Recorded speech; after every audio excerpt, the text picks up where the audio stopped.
What if I told you that from already revealed who Martin really is, and the answer has been hiding in plain sight since the very first moment we met him? Not in Season 4. Not in some future episode. Not in a secret clue hidden in the background. The truth was sitting right in front of us inside that dungeon. And somehow almost everyone missed it. For years, fans have been asking the same questions. Who is Martin? How does he know Abby's name? Why was he chained inside that strange dungeon? Why did he give Boyd the worms? And, most importantly, why did the town choose him? Most theories treat Martin like a mystery that still needs to be solved. But what if the mystery was never Martin? What if Martin's real purpose was to show us exactly what is going to happen to Boyd? Because when you go back and watch that dungeon scene carefully, something terrifying starts to emerge. Martin wasn't simply warning Boyd about the monsters. He wasn't trying to explain the town. He wasn't even trying to save himself. He was showing Boyd his future. And once you see the evidence, it becomes almost impossible to ignore. The clues connect across multiple seasons. The dialogue suddenly means something different. And one forgotten scene reveals a truth that could completely change how we understand the entire story. Because Martin may not be a random victim at all. He may be the final stage of what this town does to the people it chooses. And if that's true, then Boyd's story may already have an ending. Let's start where it all began. The first thing most people remember about Martin is the dungeon. Boyd climbs out of that well and finds a man who looks like he has been trapped for years. He's weak. He's chained to a wall. He's surrounded by skeletons. And naturally, everyone assumes Martin is just another victim. But the moment you slow down and really listen to what happens, that explanation starts falling apart.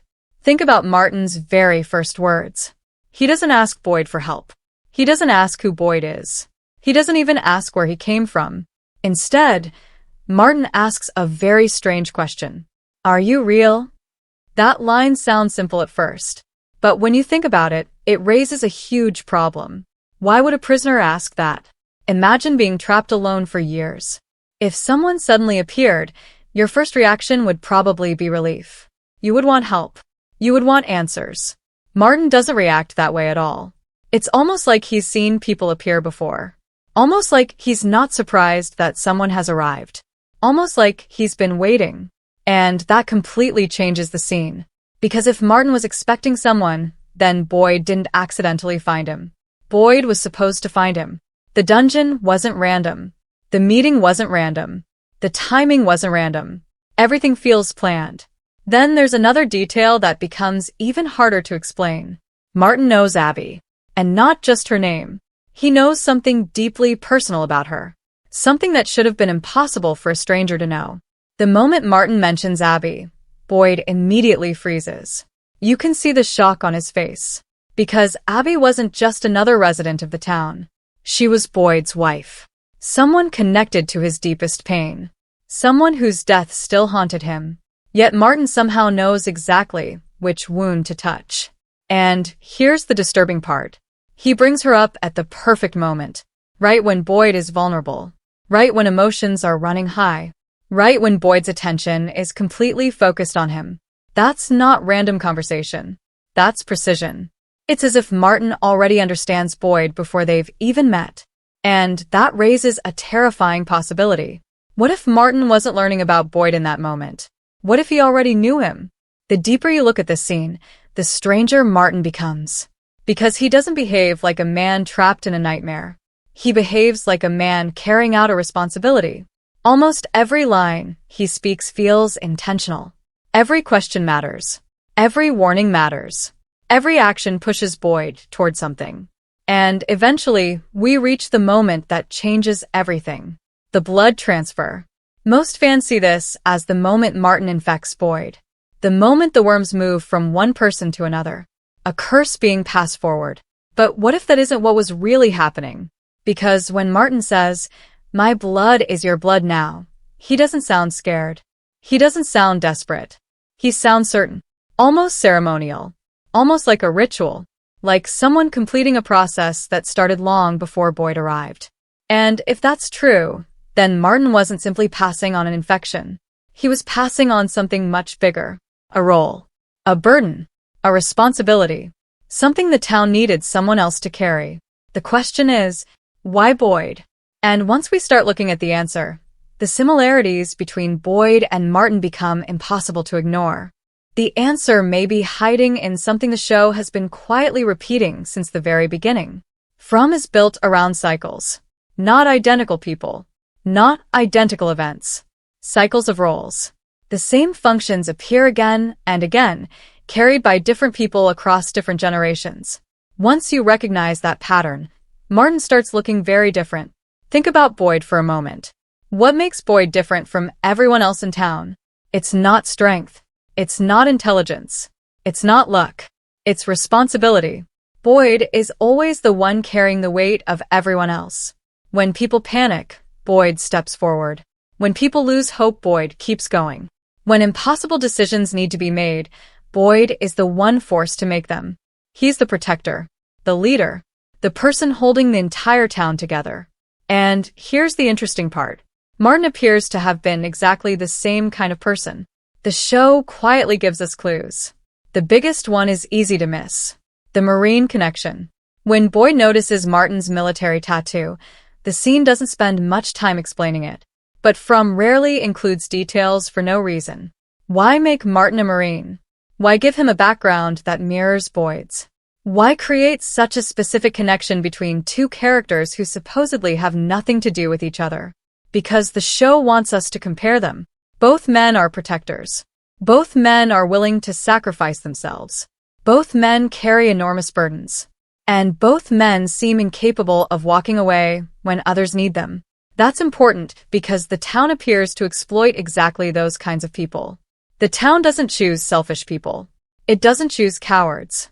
It chooses people who will keep fighting no matter how much pain they're forced to endure. People who refuse to quit. People exactly like Boyd. And possibly people exactly like Martin. Now, let's talk about something even stranger. Martin never behaves like someone who expects to escape. Watch his attitude carefully. He doesn't spend time explaining how to break the chains. He doesn't ask Boyd to search for a way out.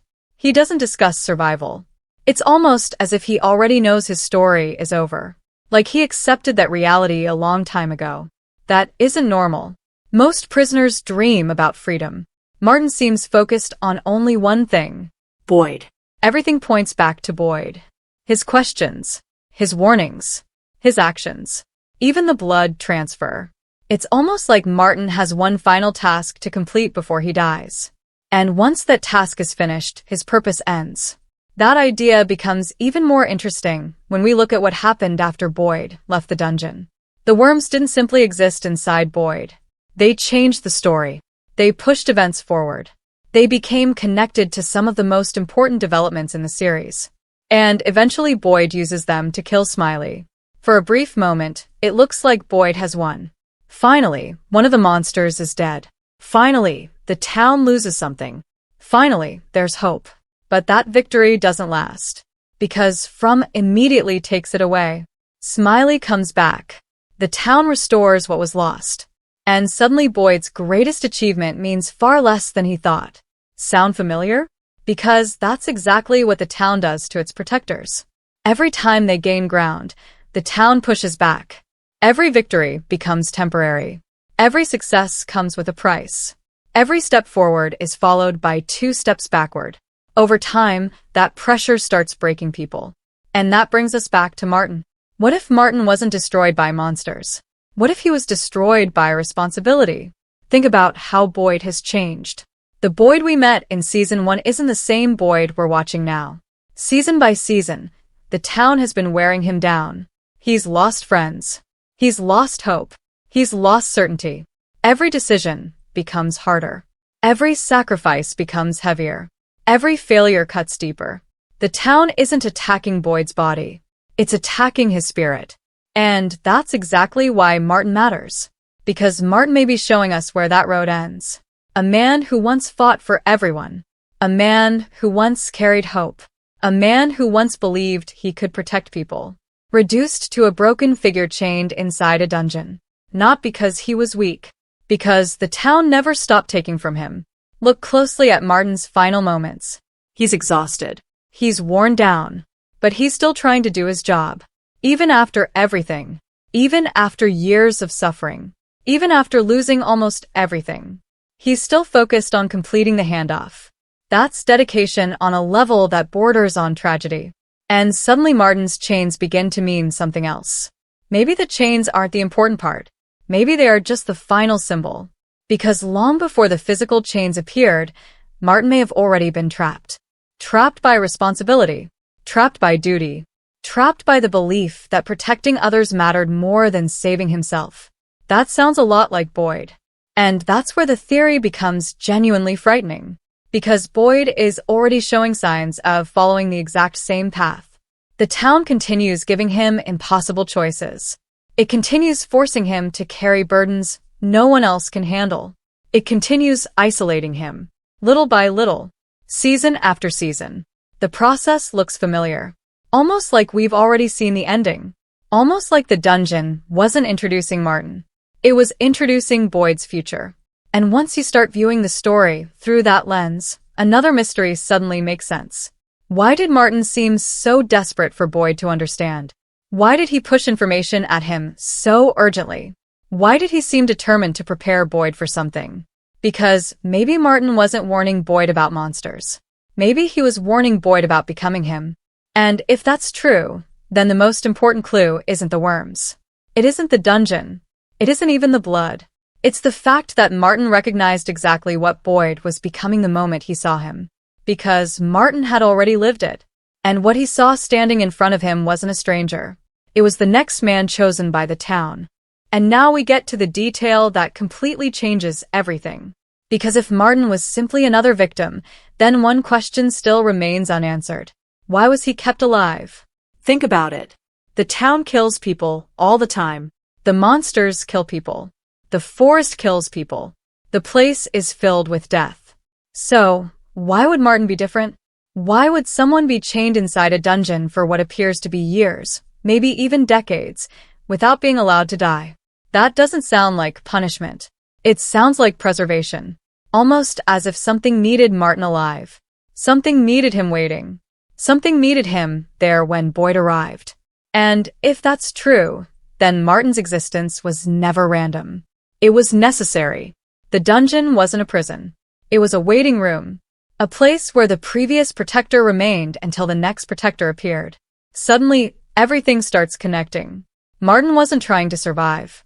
Martin was waiting for his replacement. That's why his focus remained on Boyd. That's why the blood transfer mattered. That's why he seemed prepared for the encounter. Because from his perspective, the moment had been coming for years. Maybe even longer. And here's the most disturbing part. The town appears to operate through succession. Every role gets replaced. Every cycle continues. Every function gets passed forward. Not because people choose it, because the town chooses for them. We've already seen evidence of this pattern everywhere. People arrive. People suffer. People fail. Then new people arrive. The cycle continues. Again and again. Generation after generation. The town survives because the roles survive. And if that's how the system works, then Martin represents something terrifying. He represents the final stage. The end result. The completed version of what the town does to its chosen protector. Look at Boyd's situation right now. He's exhausted. He's carrying more pressure than ever. The people around him are starting to question him. His confidence isn't what it used to be. His victories keep disappearing. Every season takes something from him. His hope. His certainty. His strength. His relationships. Little by little. Piece by piece. The process never stops. And that's exactly what makes Martin so important. Because Martin shows us where that process leads. Not immediately. Not in one episode. Not through a single tragedy. But through years of loss. Years of responsibility. Years of impossible decisions.